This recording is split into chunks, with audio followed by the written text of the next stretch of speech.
आज हम आपको भारत के एक ऐसे राज्य की सर पे ले जाने वाले हैं जो अपने इतिहास, अपनी कला, अपने नृत्य, मंदिरों और कई ऐतिहासिक पर्यटन स्थलों के लिए जाना जाता है।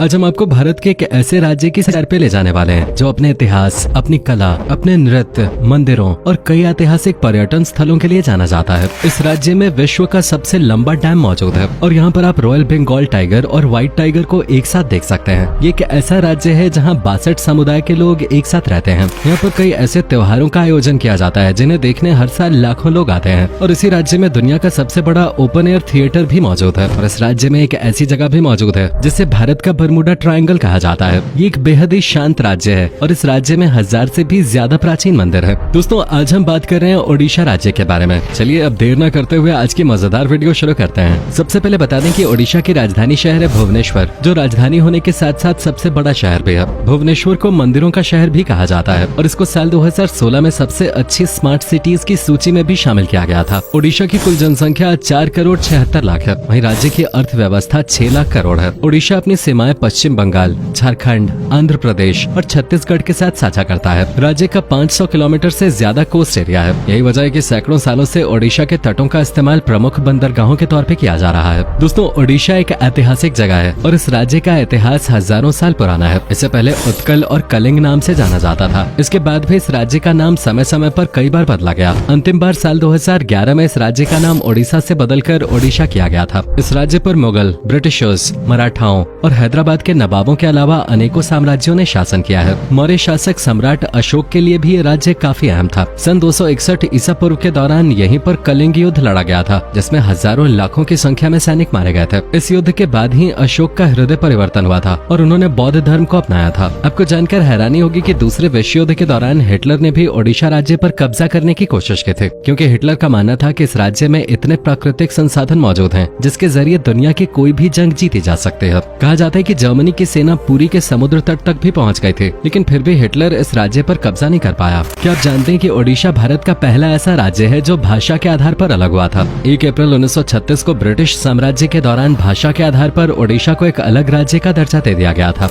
ओडिशा में सबसे ज्यादा ओडिया भाषा का इस्तेमाल किया जाता है, लेकिन इसके अलावा संबलपुरी और अंग्रेजी भाषा का इस्तेमाल भी यहाँ पर लोग करते हैं। राज्य की लगभग 60% आबादी आज भी कृषि पर ही निर्भर करते हैं। नारियल, चावल, गन्ना, मूंगफली, दाल, जूट और हल्दी की खेती यहाँ मुख्य तौर पे की जाती है। बंगाल की तरह ही ओडिशा में भी मछली एक प्रमुख डिश है। 100 से ज्यादा प्रजातियों की मछलियाँ यहाँ पर खाई जाती हैं और इन मछलियों से कई लाजवाब पकवान भी तैयार किए जाते हैं, जिन्हें देखकर ही लोगों के मुंह में पानी आ जाता है। ओडिशा में अमारडा एयर स्ट्रिप नाम की एक जगह है जो दूसरे विश्व युद्ध के दौरान एक एयरपोर्ट की तरह इस्तेमाल की गई थी, लेकिन ये जगह बरमूडा ट्रायंगल की तरह ही रहस्यमय है, क्योंकि यहाँ पर आज तक कई विमान हादसे हो चुके हैं। इस जगह पर पहुँचते ही आसमान में 2 हवाई जहाज आपस में टकरा जाते थे और कई बार उड़ते हुए प्लेन का अचानक बैलेंस बिगड़ जाता था। साल 2018 में आखिरी बार यहाँ पर विमान हादसा देखने को मिला था। हालांकि पिछले 75 सालों से इस जगह का इस्तेमाल नहीं किया गया है और ये जगह पूरी तरह से वीरान पड़ी है। विमानों के अचानक क्रैश होने के कारण कुछ वैज्ञानिक ज्यादा यूरेनियम और रेडियो एक्टिव पदार्थ को मानते हैं, लेकिन इसका रहस्य आज भी खुलकर सामने नहीं आया है। दोस्तों, ओडिशा भारत का सबसे बड़ा स्टील उत्पादक राज्य है। हर साल 18 मिलियन मीट्रिक टन से ज्यादा स्टील का उत्पादन ओडिशा करता है। ओडिशा के राउरकेला में एक प्रमुख स्टील प्लांट भी लगा हुआ है और ओडिशा का कोरापुट बंदरगाह भारत का सबसे बड़ा बंदरगाह है। आपको बता दें कि ओडिशा राज्य में एक ऐसा पत्थर पाया गया था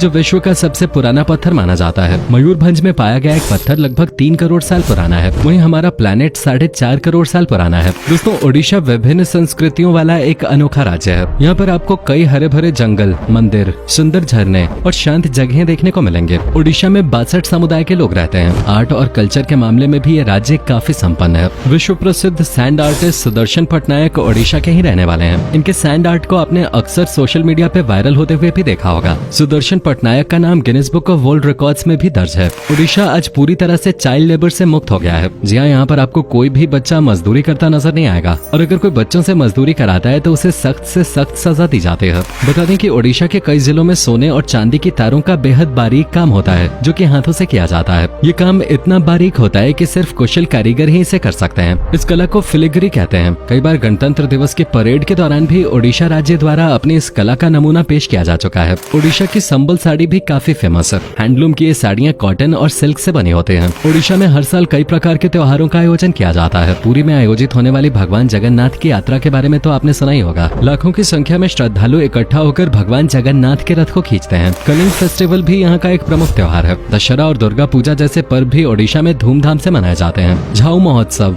शीतल षष्ठी, चंदन यात्रा और कोणार्क डांस फेस्टिवल जैसे कई त्योहार ओडिशा में मनाए जाते हैं। इन त्योहारों में ओडिशा की अद्भुत संस्कृति और परंपरा की झलक देखने को मिलती है। ओडिशा का ओडिशी नृत्य पूरी दुनिया में प्रसिद्ध है। अनेकों बॉलीवुड स्टार्स ओडिशा आकर ये खास कला सीखते हैं। पाला, घुमुरा, कर्मा, धाप, दलखाई जैसे अन्य कई लोक नृत्य ओडिशा की पहचान है।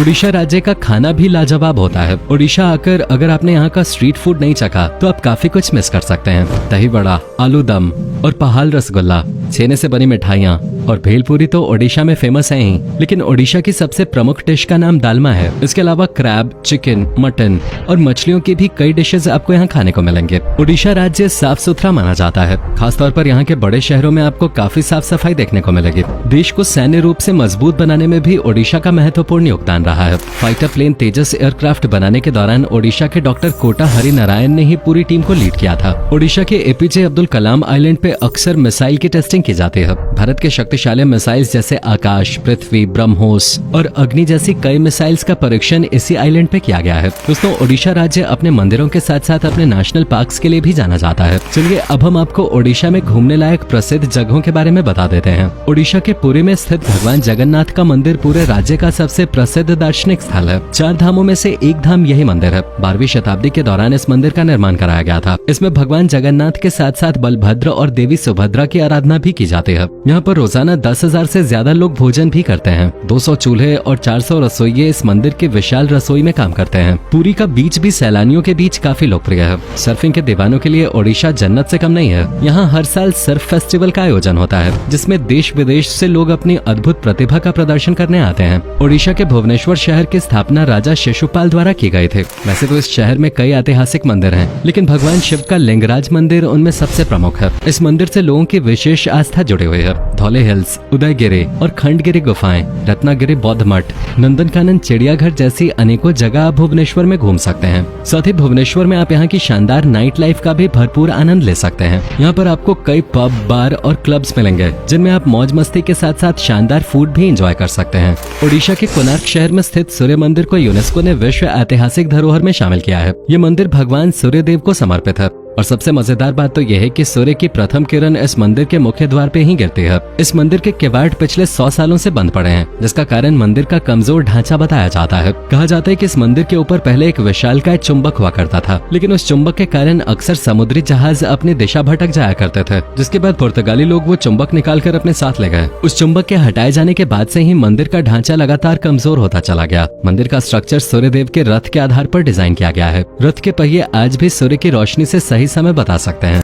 जयपुर ओडिशा की वो जगह है जो प्रकृति प्रेमियों के लिए जन्नत से कम नहीं है। यहाँ के हरे भरे जंगल, घाटियाँ, झरने हर किसी का मन मोह लेते हैं। कई प्रवासी पक्षी भी आपको यहाँ देखने को मिलेंगे। यहाँ दरिंगबाड़ी नाम का एक गाँव है, जिसको ओडिशा का कश्मीर कहा जाता है। यहाँ 3000 फीट की ऊंचाई पर स्थित एक हिल स्टेशन है और ये ओडिशा की एकमात्र जगह है जहाँ सर्दियों में बर्फबारी होती है। ओडिशा के पंपोश इलाके के हनुमान वाटिका में 108 फीट ऊंची हनुमान जी की प्रतिमा लगी हुई है, जो पूरे राज्य की सबसे बड़ी मूर्ति है। सिलमीपाल वाइल्ड लाइफ सैंक्चुअरी भी ओडिशा आने वाले पर्यटकों के बीच काफी लोकप्रिय है। कटक ओडिशा का दूसरा सबसे बड़ा शहर है और पुराने समय में ओडिशा की राजधानी हुआ करता था। इस शहर का इतिहास 1000 सालों से भी ज्यादा पुराना है। यहाँ पर आप Mahanadi barrage, Bhitarkanika wildlife sanctuary, Bhattarika temples जैसी जगहों पे घूमने के लिए जा सकते हैं। पारादीप बंदरगाह ओडिशा का एक प्रमुख बंदरगाह है। यहाँ के समुद्री तट पे सनसेट का नजारा देखना काफी अच्छा लगता है। ओडिशा में ही स्थित चिलिका लेक एशिया की सबसे बड़ी खारे पानी की झील है। यहाँ पर आप बोटिंग के साथ साथ 160 से ज्यादा प्रजातियों के पक्षी देख सकते हैं। ओडिशा का हीराकुंड डैम दुनिया का सबसे लंबा बांध है, जिसकी लंबाई 56 किलोमीटर है। हीराकुंड डैम 1956 में बनके तैयार हो गया था। साथ ही बता दें कि ओडिशा के मध्य में सियालिया नाम का एक गाँव है, जहाँ लोग रात को भी अपने घरों के दरवाजे खुले रख के ही सोते हैं। ओडिशा की हुमा मंदिर संबलपुर शहर से 23 किलोमीटर की दूरी पर और महानदी नदी के बाएं किनारे पर स्थित है। हुमा मंदिर की खासियत ये है कि ये एक लीनिंग टेम्पल है। ये एक शिव मंदिर है जो कि संबलपुर के 5वें राजा बलियर सिंह के शासनकाल में बनाया गया था। ओडिशा में दुनिया का सबसे बड़ा ओपन एयर थिएटर थिएटर है। इसमें धनु यात्रा या धनु यात्रा नाम का एक सालाना नाटक प्रदर्शित होता है जो ओडिशा के बरगढ़ में मनाया जाता है। इस थिएटर में कृष्ण और कंस के युद्ध के दृश्य दिखाए जाते हैं। दोस्तों, ओडिशा घूमने के लिए आपको बहुत ज्यादा पैसों की जरूरत नहीं पड़ेगी। एक हफ्ते ओडिशा घूमने के लिए आपका 15 से 20 हजार प्रति व्यक्ति के हिसाब से खर्च होगा। यहाँ पर आपको होटल भी काफी सस्ते मिल जाएंगे। ट्रेन या फिर हवाई मार्ग के जरिए ओडिशा आना सबसे अच्छा साधन है। अगर आप वाकई में भारत के ऐतिहासिक मंदिर और समृद्ध इतिहास के बारे में जानना चाहते हैं तो एक बार ओडिशा की सैर अवश्य करें। तो दोस्तों, ये थी देवभूमि ओडिशा। उम्मीद करते हैं आपको हमारा ये एपिसोड पसंद आया होगा। आप में से अगर कोई है ओडिशा से तो हमें जरूर बताएं। हमें नीचे कमेंट करके जरूर बताएं कि आज की वीडियो में आपको ओडिशा की कौन सी बात सबसे ज्यादा अच्छी लगे। क्या आप कभी गए हो ओडिशा, और अगर गए हो तो आपका एक्सपीरियंस कैसा रहा, ये भी हमारे साथ शेयर जरूर कीजिएगा। साथ ही इस वीडियो को अपने दोस्तों और रिश्तेदारों के साथ शेयर करना मत भूलिएगा।